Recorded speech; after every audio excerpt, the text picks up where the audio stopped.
सोलापूर पुणे राष्ट्रीय महामार्गावरती भीषण अपघात झाला। 5 जणांचा जागीच मृत्यू तर एक महिला जखमी झालेली। एक मोठी बातमी आपण पाहतोय।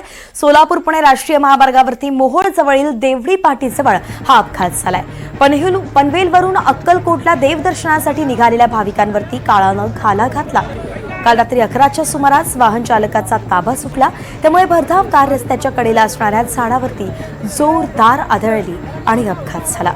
दरम्यान जखमी महिलेवरती मोहोळमधील शासकीय रुग्णालयात उपचार सुरू आहेत, तर मोहोळ पोलिसांकडून मृत व्यक्तींची ओळख पटवण्याचं काम सुरू आहे।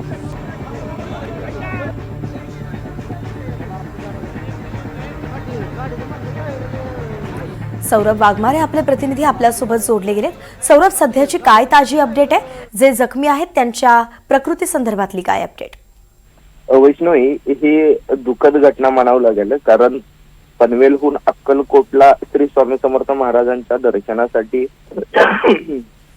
निघालेली ही सर्व मंडळी रात्रीच्याला अचानक 11च्या सुमारास वाहन चालकाचा ताबा सुटतो आणि शेजारी असलेल्या झाडाला जाऊन जे आहे ते वाहन धडकतं आणि यामध्ये जे आहे ते 5 जणांचा मृत्यू होतो, तर एक जण जो आहे तो गंभीर जखमी होतो। ही सगळी जी मंडळी आहेत ना, ही देवदर्शनासाठी जी कार आहे 7 सीटर कार आहे, त्या कार मधून ही सगळी मंडळी पनवेलहून जे आहे ते अक्कलकोटला येत होते आणि अशातच अपघात झाला आहे।